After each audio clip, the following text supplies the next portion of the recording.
Corona virus के मुताल्लिक खबरों से खुद को दूर रखें, क्योंकि जितनी मालूमात आपको चाहिए थी वो आप जान चुके हैं। मरने वालों की तादाद के पीछे न पड़े।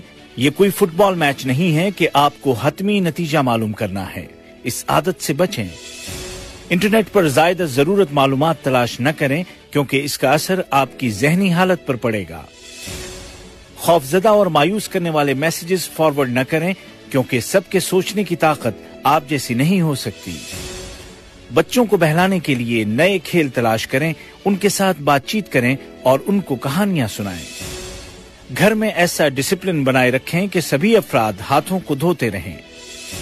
आपका मुस्बत मिजाज आपके इम्यून सिस्टम को बरकरार रखने में मदद देगा, क्योंकि ये बात साबित शुदा है कि मनफी ख्यालात उसको कमजोर करते हैं और फिर वो वायरस का मुकाबला नहीं कर सकता। और इन सबसे ज्यादा अहम अल्लाह पर तवक्कुल और इस बात का यकीन है कि ये वबा जल्द खत्म हो जाएगी और अल्लाह के हुक्म से हम सब महफूज रहेंगे। मुस्बत रहें,